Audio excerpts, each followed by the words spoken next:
Welcome to Bed Crime Stories podcast. I'm your host, T. To my bed crimers, hi, how are you? I hope you're doing well. To anyone new here, a warm welcome. Thank you for checking out the channel. Let me just ask that after listening to and or watching the video, if you found you enjoyed it, please do me a favor, smash that like button. And if you want to support the work I do, please consider a Patreon membership. You'll find a link in the description. Now, let's dig in. Well, good morning. Hope you guys are all doing great. John Ray, an attorney representing the family of a victim found murdered along Gilgo Beach in Long Island, joined the Suffolk County Police Commissioner yesterday in announcing new evidence linking alleged serialist Rex Heuermann, who's currently charged with doing in 3 women whose bodies were found along the remote beach highway, to 2 additional victims. One of the victims John Ray represents is Shannon Gilbert. Shannon Gilbert was a young woman who was working as an escort when she disappeared in May of 2010 on Oak Beach in Long Island. Oak Beach is adjacent to Gilgo Beach. Gilbert's body was found in a coastal marshland on Oak Beach in December of 2011. It was the search for Gilbert that led to the discovery of 10 sets of remains, including 8 other women along Gilgo Beach. Rex Heuermann is currently charged with doing in Melissa Bartholomew, Megan Waterman, and Amber Costello, and then dumping their bodies wrapped in camouflage burlap along Gilgo Beach. Heuermann has also publicly been named as the prime suspect in the murder of Maureen Brainerd Barnes, but he's not been charged in her death. Of course, he is presumed innocent at this time. On Wednesday, Ray held a press conference alongside Suffolk County Police Commissioner Rodney Harrison, where he revealed that additional witnesses have come forward that connect Heuermann to Shannon Gilbert, as well as to Karen Vergata. Vergata was also working as an escort when she vanished in 1996. Her remains were found in pieces, if you know what I mean, in 2 separate locations. Her feet and legs were found on Fire Island in 1996, and her skull was discovered on Gilgo Beach in April of 2011. But it wasn't until August of 2023 that her remains were finally identified. John Ray, having Police Commissioner Harrison with him yesterday, lends more credibility to what Ray shared during the press conference, in my opinion. During that press conference, 2 witness affidavits were shared with the media. Both of them were taken by Ray. Neither witness has been identified by name. Note that 4 witnesses in total spoke to John Ray, but he only shared these 2 signed affidavits during the press conference. The first witness was described as a taxi driver in Suffolk County. She said that she'd been dispatched to a bar in October of 2009, where she was supposed to pick up a person named Matt. I'm going to read her affidavit to you now. I once lived in Suffolk County, New York. I am giving this affidavit of my own free will. I'm not under duress nor coercion, nor the undue influence of anyone. I contacted John Ray by telephone on September 15th, 2023. I did so because I'm aware that John Ray has been representing the family of Shannon Gilbert. I trust him. I had seen him on TV. I'm aware that John Ray has drafted the words in this affidavit. He has done so with my consent and at my direction, after an extensive conversation I had with John Ray regarding that which is contained in this affidavit. The words herein accurately reflect my knowledge and information. I adopt the words in this affidavit as my own words. In or about October 2009, I was a traffic driver in Suffolk County, New York. I was employed as a taxi driver by Colonial and other companies at that time. I believe my employer was located in Sayville, New York. My employer's dispatcher directed me at that time to drive to a little road off of Ocean Avenue in Ronkonkoma to pick up a customer. This place was a bar not far from exit 59 of the Long Island Expressway. I was to have picked up a person named Matt. When I arrived at the bar, I observed an extraordinarily large man wearing an army-like fatigue jacket, crouching down on a very small street next to the bar where I had pulled up. He rose so that I observed his immense size. He approached my cab. He appeared to be wearing jeans and a white t-shirt. His hair was more or less light-colored but not blonde. He was a white man. I've been told by my dispatcher the place of destination for this customer, but I no longer can recall that location. This large man approached my taxi to enter it. His words to me seemed arrogant. He entered into the rear of my taxi. He sat in the rear seat, on the edge of the seat and in the middle of it. He said words to the effect of, "We're going for a long ride in the woods," and indicated that we had to pick up a girl who was in a house across the street from the bar. My taxi was stopped very close to that house on a very narrow side street. I could see a white girl in the window in that house. I believe the window in the house where I saw the girl was open. I told the large man that I could not take him on the trip he had indicated, that I had to clear it with my dispatcher. He argued with me. He said words to the effect that, "Are you being a smartass?" As we argued, he said to me that he wanted to kill me if I would just give him a reason to do so. He insisted he wanted to kill me. I heard him click a gun. While this occurred, I could hear my dispatcher yelling words to the effect that, "You got a gun on my driver? I see you. I got a call in to someone." I said words to the effect that, "I don't even know you." The large man had a sort of identification chain hanging on him, but I could not see the full ID. I asked him if he was a cop. He said he was a cop. When I asked him where he was a cop, he replied, "Brooklyn." I told the large man to just get out of my car and I would not press charges. Then a man who I subsequently took to be the girl's boyfriend, as told to me later on by the dispatcher, pulled into the home's driveway. I turned off the car. I said that he could have my money. I asked him would he speak to his mother that way. He replied with intense anger that my mother is dead. My dispatcher said to him to just walk away. The large man stepped out of the car. He leaned into the front passenger window. The dispatcher told me that the large man asked the boyfriend and girl for a ride, to which one of them replied words to the effect that, "No, the cops are on their way." The large man went into a nearby wooded area and shot his gun off 2 times, according to the dispatcher. I had already started the car, and I had already driven down the street when the large man did whatever the dispatcher told me that he did. As I drove down the street, a Suffolk County police officer in a white and blue police car approached from the other direction with no headlights or siren. The officer had dark hair, appeared to be in his 30s in age. I told the police officer that the large man had pulled a gun. The officer told me that he was responding to a call, that the dispatcher had called in, and a girl had also called in. I said to him words to the effect that, "He's one of yours. He had a bad night. He pulled a gun." The officer's vehicle then creeped down the street past my car. I drove away to other calls. I told my family members about this incident, including my nephew, who was a police officer, and I told my sister of the event described above. I also told other drivers of the event. Recently, I saw Rex Heuermann on TV. He was the large man that I encountered in the incident, and he was the large man I saw in the incident I described below. I was afraid of him.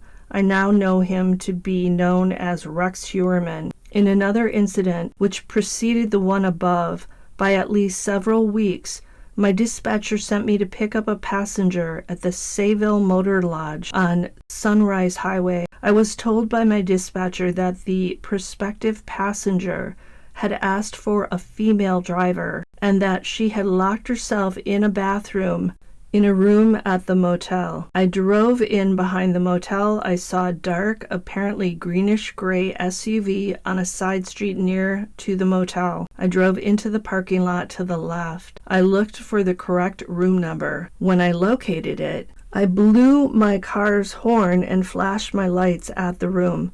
I did these things on and off for 7 to 8 minutes. No one had come out of the room. Then a very large man came out. He appeared to have a bit of a belly. He ran to the side street. He tried to block his face with his arms. Then a girl ran out. She was petite. She was crying and shaking. She entered my taxi in the rear right seat. She said that we had to get away from there. I noticed that one of her eyes had something defective about it, that it appeared to droop. Her hair was pulled back neatly, like a ballerina would have done. She wore jeans and a shirt. She was not dressed provocatively. She said that she was glad that she had gotten me as a driver. The girl told me that she met the large man on Craigslist. He befriended her, she said. She said that he said to her that he would take care of her mom, her sisters, and her boyfriend. She said that he placed a thick white envelope on the nightstand in the room. She said that he told her that whatever happens tonight, this envelope was for her and her family. But she said that she saw a rage in his face. She said that when he went to the bathroom, she looked into the envelope. She said that the envelope was filled with cut-up paper. She said that he shook her and that he was aggravated. She said that he frightened her. And this driver said that she later realized after watching TV that the woman was Shannon Gilbert. So that's the first affidavit. Oh my God. Could this be the connection to Rex Heuermann? If this is true, then Heuermann would have known Shannon Gilbert prior to her disappearance on Oak Beach in May of 2010. You may recall that Gilbert dialed 911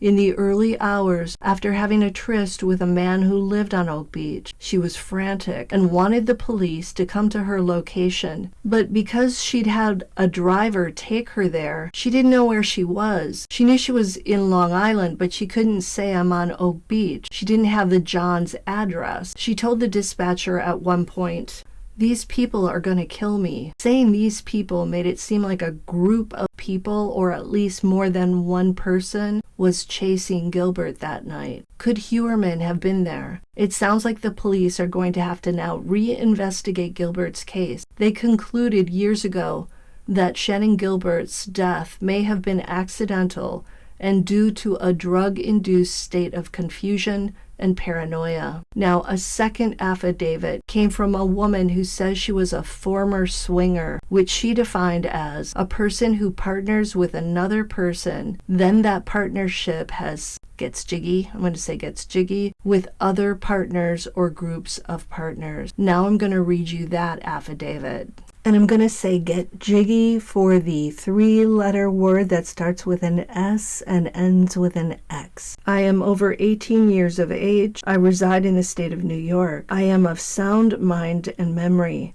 I have come forward to state facts which I personally know to be true. I have stated these facts to John Ray, and in this affidavit, I have asked John Ray to prepare this affidavit to reflect my words and my knowledge. This affidavit contains my words and my knowledge. I have determined to come forward with facts within my knowledge because I wish the truth to be known about Rex Heuermann and others, including his wife Asa and a woman I believe to have been Karen Vergata. I believe that great harm came to that woman. I believe to have been Karen Vergata when she was at the Heuermann home in Massapequa Park, New York, in or about Valentine's Day in 1996. I feel a heavy responsibility to her. That is why I contacted John Ray. Here, let me interject. So Karen Vergata went missing on or around Valentine's Day in 1996. Okay, so now I'm going to continue. I am a former swinger.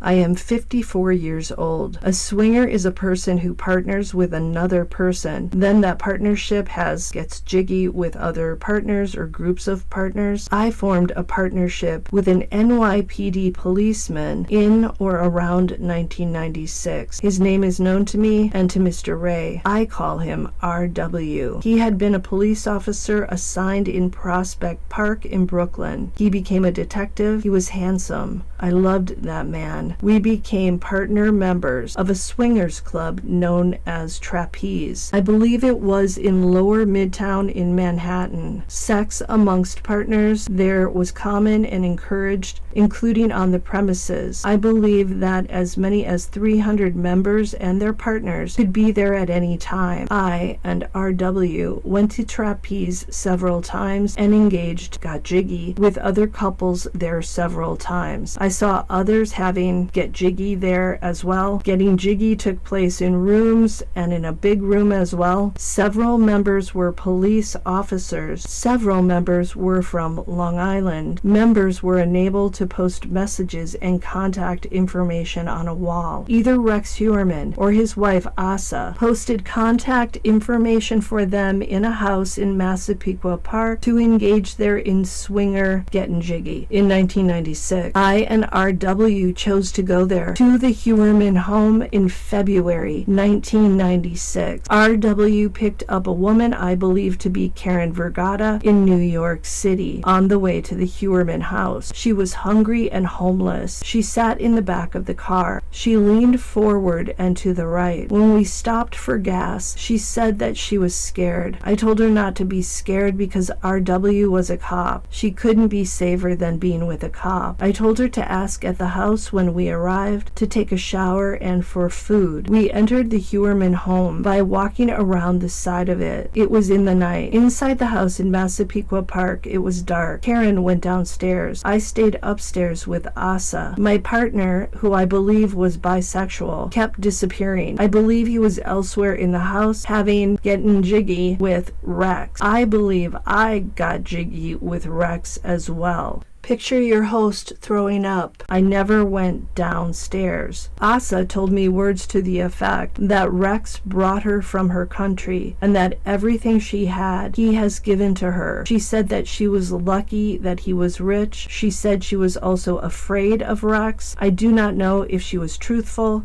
I don't think that I ever went downstairs. I went toward the back of the house asking RW, "Where are you?" He came out from the back, what seemed like from a room. I also saw a Christmas tree on the main floor, yet it was long past Christmas. I wondered why there was still a Christmas tree up. I believe RW and I went there at the Heuermann home on or about Valentine's Day. I believe that because RW and I would swing on holidays like Christmas, Valentine's Day, Halloween, and other such holidays. I also saw 2 large seashells on a shelf in the house. I recall thinking that they were like shells from the country where I had grown up, country's name known to Mr. Ray. I asked Asa if she had friends from my country. I do not remember what she replied. I had also asked Asa if she wished me to perform Get Jiggy upon her, but she said that she didn't wish that. I recall that Rex went outside and started a fire in what appeared to be a large barrel. RW wished to leave. I went with him to his car. We left from the back door. RW complained that he lost his belt. He went back to the house to retrieve it. I saw the face of the woman I believed to be Karen up against a window at the house. She looked scared. I had a sense that she was calling for help. I told RW of this. The woman I believed to be Karen suddenly ran outside naked and ran about the garage. RW had gone to the back of the house to look for his belt, but he was then back in the car. RW told me not to worry about her, that she was okay. They were only playing a game. We left without her. I felt uneasy that we left without the woman. I saw Rex on TV recently and a picture of Karen Vergata, I recognized her as the woman who R.W. and I brought to Heuermann's home. I was shocked and deeply sorrowful for having left her behind at Heuermann's house. I told John Ray of these things because I needed to speak with him so that Karen would not be left behind again." End quote. So guys, at first I thought that that belt might be the belt that was found with victim Maureen Brainerd Barnes' body, but the initials on that belt were